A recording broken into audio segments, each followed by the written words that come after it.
State your name. Charlie Cappellino. And where do you live, Charlie? On 21 Griffin Avenue. I see. And would you tell us, are you a native of Hoosick Falls? No, I came into Hoosick Falls in 1950. I'm a native of a very small town, about 50 miles outside of Buffalo. I wound up working in Buffalo and working for Curtis Wright prior to the war. And the reason I went to work with Curtis Wright was because out of high school, I took a aircraft mechanics course. And when I was finished with that, I was hired in Curtis Wright.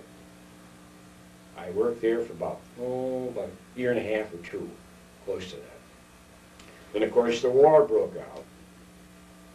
And us good boys, a couple of us, volunteered and joined the Air Force.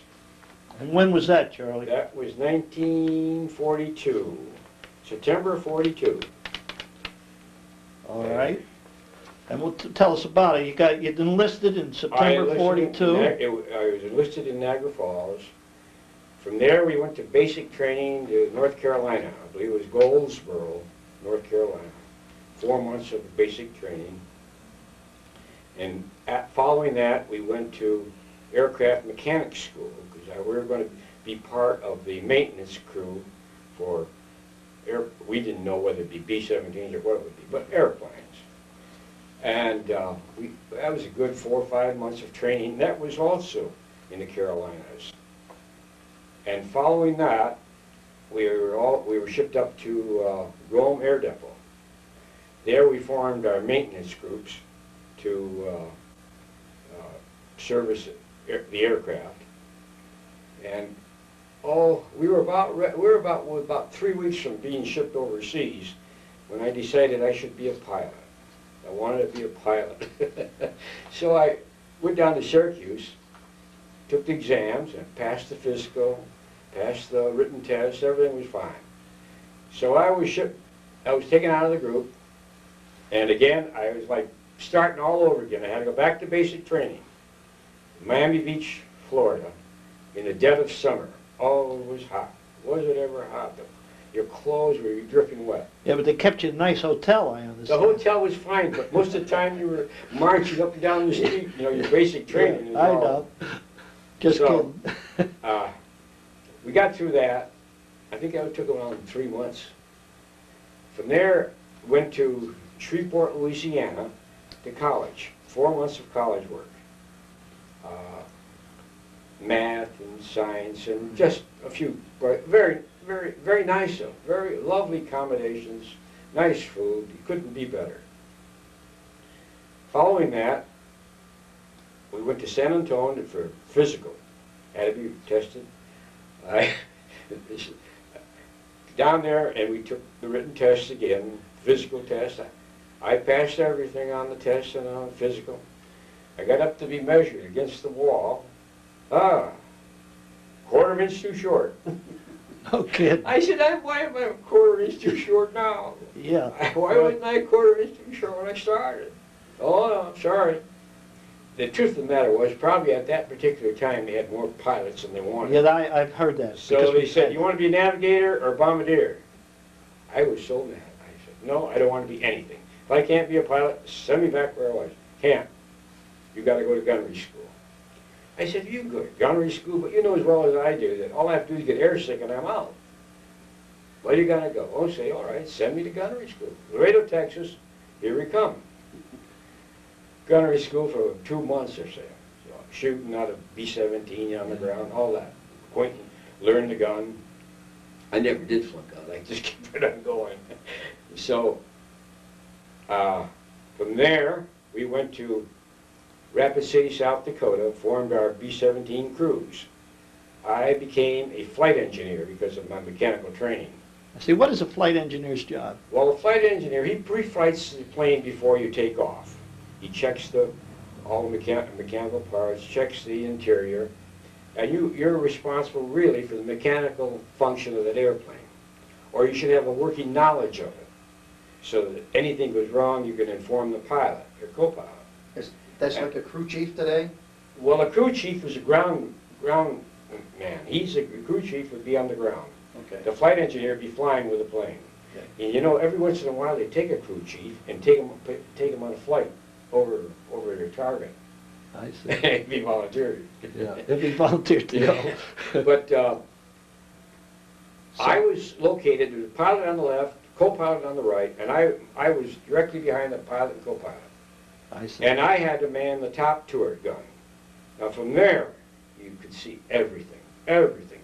It scare the pants off you sometimes. You could see too much. I see. So you checked the plane, make sure that mechanically it was ready to go. You Yes. gave the word. Yes. And because we had somebody that was loading them at night, the B-29s, before Oh, they yeah. took off. Yeah. And their job was to get them loaded. Ted Lucas, I don't know if you know him. That's what he did in Italy. All right. So now. Okay, so So what happened? You made a flight engineer. Okay, so now we go into training for, I guess, a good 4 months, flying all over the country, missions, you know, that we would fly. It would be nothing to go. And your crew was a B-17 crew. B-17 crew, and you had navigator, bombardier, pilot, co-pilot, radio man, flight engineer, waist gunner, tail gunner, and ball turret gunner. So that was your crew. Now, oddly enough, the ball turret, you've seen, you know what I'm talking about. It's a round ball, hangs below the plane. The biggest guy on our crew, great big, bigger than you, Ray, was a ball turret man. How he got in there, I don't know. Yeah.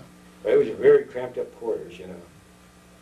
Well, we finally finished our training, and we flew our plane directly over to England. And when was that, Charlie? That was in, I think, 1944. And we flew into Nova Scotia. From there we went to Scotland. From Scotland down to our base in about 100 miles from London. And at that point we joined the 95th Bomb Group. The 336th Bomb Squadron. And now we had to complete 35 missions before we would go back home. Not many completed 35 missions. For example, in our barracks alone there were 6 crews. In 1 week, 5 crews were missing, gone. You know, some of them may have jumped out and parachuted, some maybe died. But they were gone. They were gone. I'll tell you, it's scary. Well, on our first mission, you get up early. It's always early morning briefing, always. 3, 4 o'clock, 5 o'clock, very early. We get down for our first mission. They briefed us, fellows. This is going to be a milk run. Milk run's an easy target. Over France, German occupied. Well, we go over, flying at 10,000 feet. My God, 10,000 feet, they can pick you out like flies. Sure enough, there was anti-aircraft down there.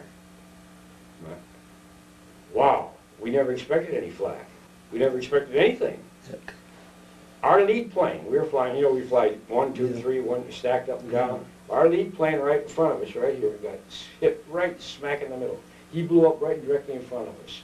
That was my first flight. First flight. I said, boy, I'll never make 34 more. Well, I got back, obviously. And from there on in, there weren't too many milk runs. That wasn't a milk run either. Now, you'd always get briefed early. You'd fly 3 missions or 4 missions, and then they give you a pass to go to London for a weekend pass to London. And you always went. Had a good time, come back, and then you're ready to go for 3 or 4 more. Now, Charlie, these missions, were they day after day after day, or did you have a day's break between? You would have a break. They'd run you 3 or 4 missions in a row, and then they'd give you a break. They never let you, when you were flying, they wouldn't let you cool off much. They kept you going, because they'd give you time, they didn't want you to think about it. Usually you got them in doses, and then they'd lay off you a while. Now, our 15th mission, we were going down the Ruhr Valley. Now this was Flak Alley, they call it. And I'm telling you, it was Flak Alley. The flak was so thick up there. I was sitting on the top turret looking out, and it was just like chimneys all over the place, you know, boom, boom, boom, boom, bang. And you could see it coming, and all of a sudden I could see this coming, and right under us, room, picked us up and threw us down, knocked 2 engines out. Our pilot got hit, our radio man got hit, co-pilot got a little bit. I got hit, I was in the top turret, and I never wore heated shoes. You know, a heated shoe is like a slipper with, you know, and you plug it in and keep your feet warm. I always wore this kind of a shoe because I never was cold. Well, I got knocked out of my turret, you know, and this went up the back. My feet went out from under me, and I looked down, thought maybe my leg was missing. It's all there, and I said, "What the devil was it?" So I took off my boot, the flying boot. It looked all right. I went to put it back in, and this was in it. Oh, let me get him. This Will you hold it up? This is a 155 millimeter flak. This was in it, my shoe. I couldn't get my foot in my shoe.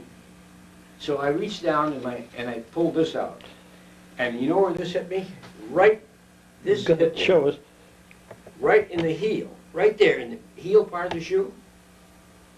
Right there. Now if it had hit up farther, it'd have taken my heel off. Because it did the job on that. That's as close as I came. Fantastic. But I've had that souvenir ever since 45, I think. Early 45. Well, And what mission was that? that was about our 15th mission. About your 15th. And now we had to fall out of formation. Yeah. And we dropped our bombs and fell out of formation. And we had to straggle back. Well, straggling is not the thing you want to do. Because when you straggle, we always had escorts. And escort, they surround you, you know, Yeah. and protect you. Yeah, the fight. But when you go off, if they didn't have enough escort, they couldn't follow you. Yeah, right. So you're on your own. We made it just over the Belgium line, and we were flying low. Boy, were we low. We landed that plane, and they scrapped it. It was so bad. It never. Well, where'd you land in Belgium? Just over the. We were occupying Belgium at this that area. time. I see. We had been into Belgium. I see. We had an air base there, and we got into it. But that plane was junked. Those that could got on another plane and went back to England. I and 2 other guys wound up in the hospital, right in Belgium. Well, I was there about 4 days in the hospital, and foot was all right then. It was really sore. I couldn't walk on it. Yeah. So the navigator, I was a co-pilot next to me in bed, and he said, "When you were going back?" Well, I said, "I think I'm going back tomorrow." He said, "Don't go back." He said, "Go back. Go down to Paris. Go down and see Paris. Enjoy it a while."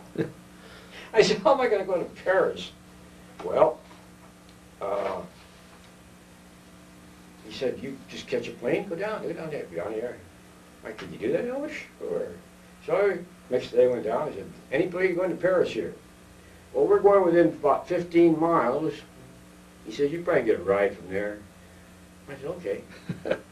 All I had, you know, I never wore. All I had is my flying suit on, a jacket, my flying jacket and the suit. In fact, I had a picture of it. I don't think I got it with me. Oh, yeah.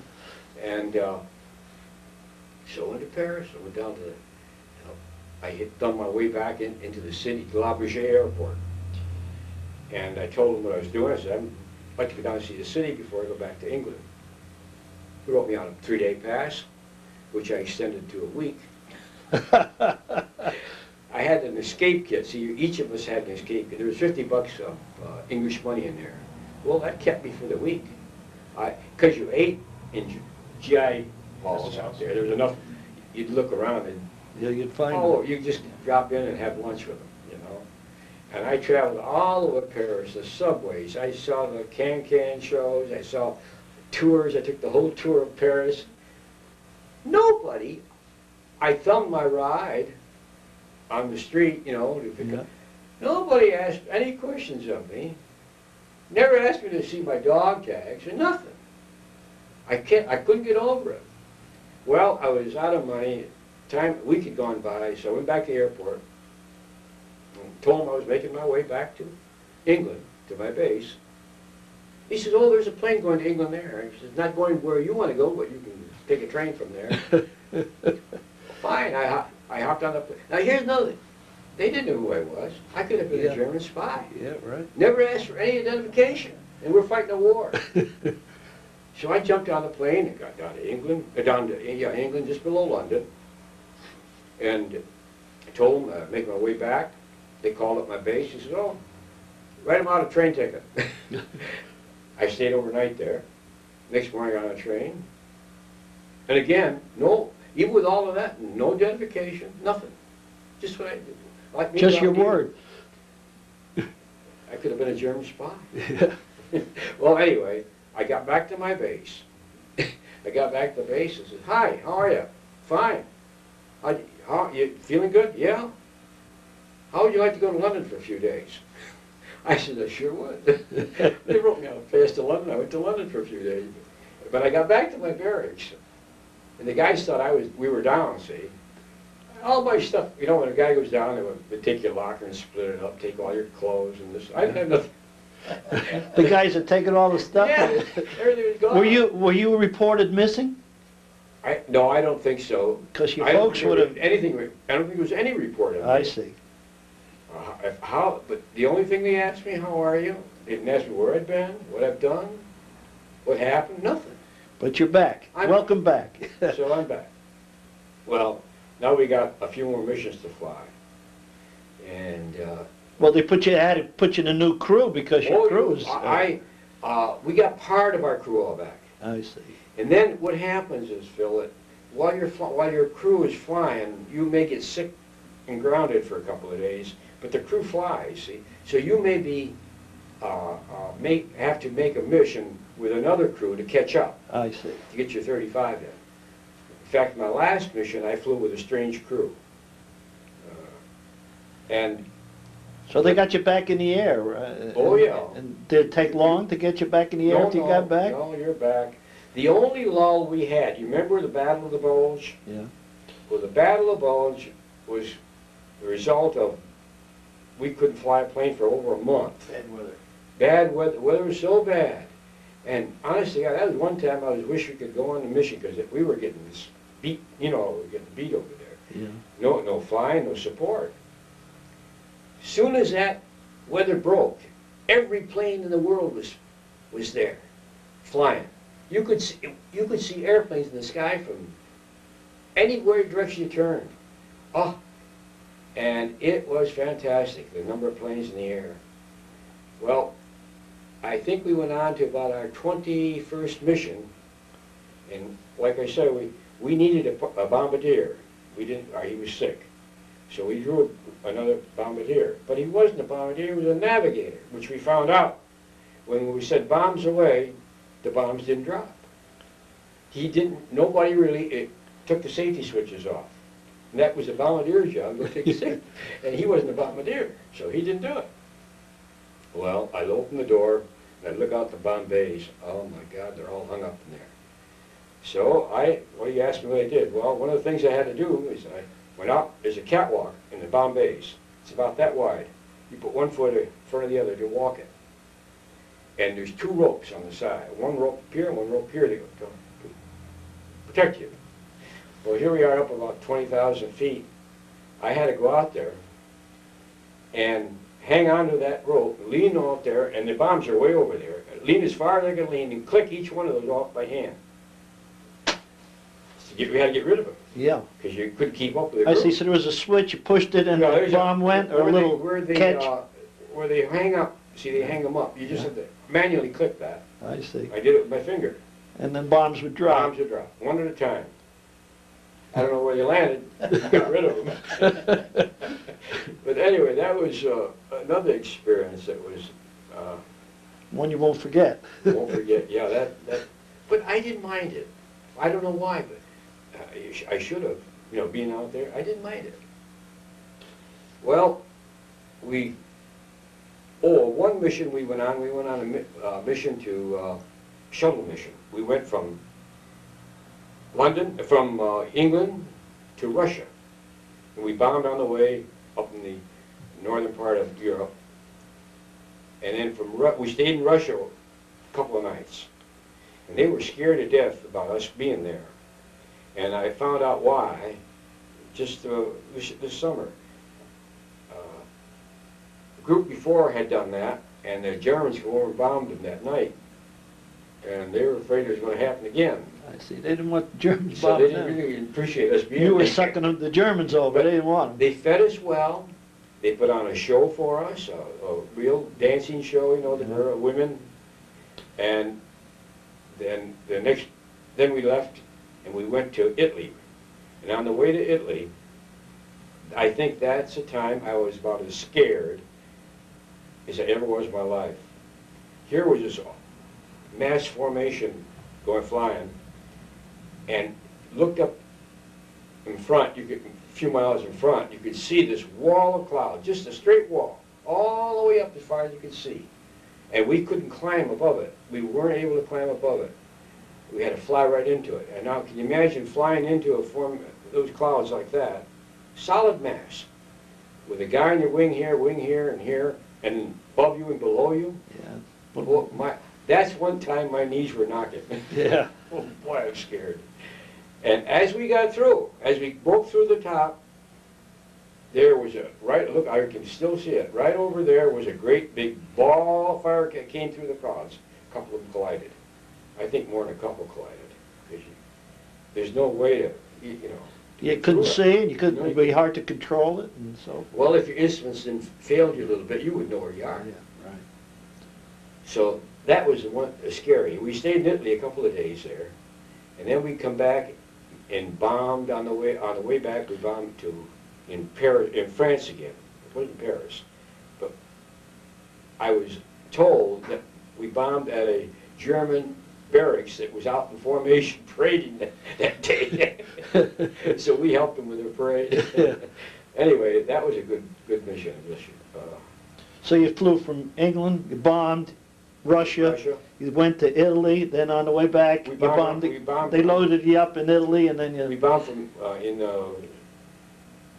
when we left Russia, on the southern part. I see. Now, they consider that a mission then? Oh, yeah. One mission, or was that three yeah. missions? You know what? I think that was counted as one mission, and I never thought of it until now.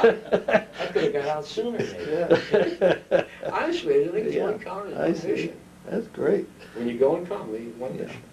But it should have been three. I see. So then you came back to England. We came back to England, yeah. Well, from there on, I completed my missions. The last mission, like I said before, I had to fly alone, with another crew. Another crew. And I tell you, when I got back, they told you, don't straggle, because stragglers are being picked off. The fighters wouldn't come in anymore. You know, I saw many dogfights out there with the Germans and our planes, P-52s, our planes. And he said, don't straggle, because they're picking them off if you straggle. Sure enough, we got hit again, and we were flying by ourselves back to England. And this is on the 35th? A 35th mission. Oh, God. I said, oh my God. I got to when I landed, I kissed the ground. Boy, that was it. Yeah. Well, right after that, we got sent home, and then we went back by boat. I see.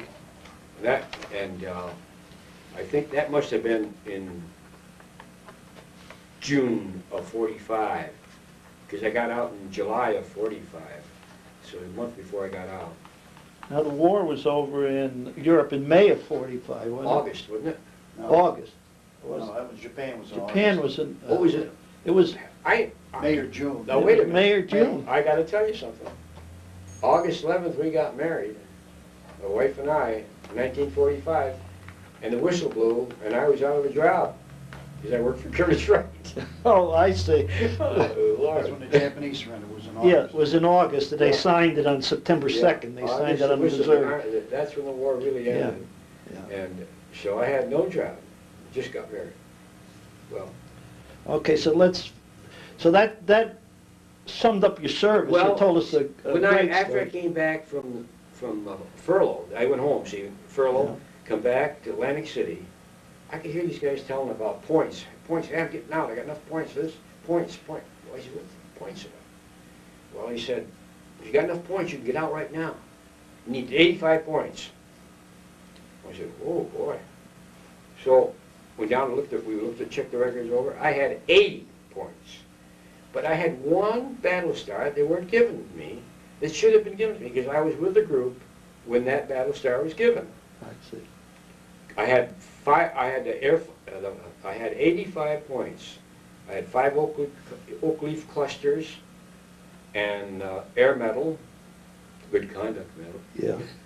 And I was 5 battle stars. So I had enough. He says, well, we'll have to write for it. We'll have to get permission. I said, oh.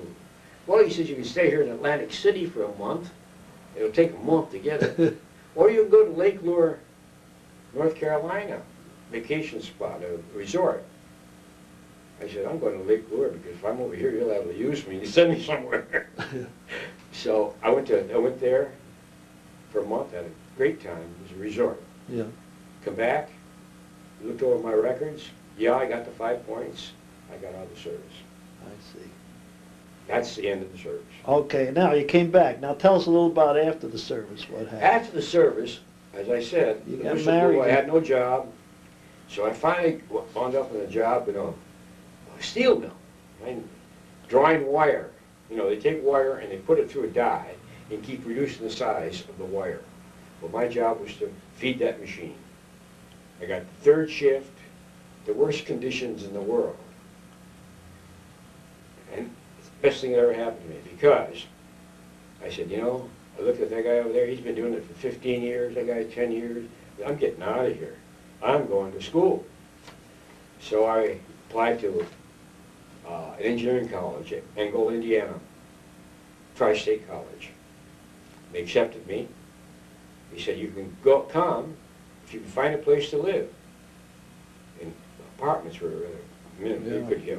Sure. So we bought a trailer, house trailer, and towed it all the way over there and set it up behind a house. And we still write to those people, and my wife still write back and forth now. It was very, very nice. They were nice people. They let you set up your trailer so you could go to college. They set up the trailer. And you went under the GI, so you went into the GI Bill and you... That's right. And you became an engineer. What kind of engineer did you become? Chemical engineer. Chemical? Chemical engineer. And, you know, sometimes when you get a bad deal like that, like I did, working in a steel mill, it gives you a little push.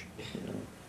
Gave you reason. Yeah, it gives you a reason. Yeah. So then, from there, I graduated. Another reason I chose that college, because you would get your degree in 3 years by not taking no vacations.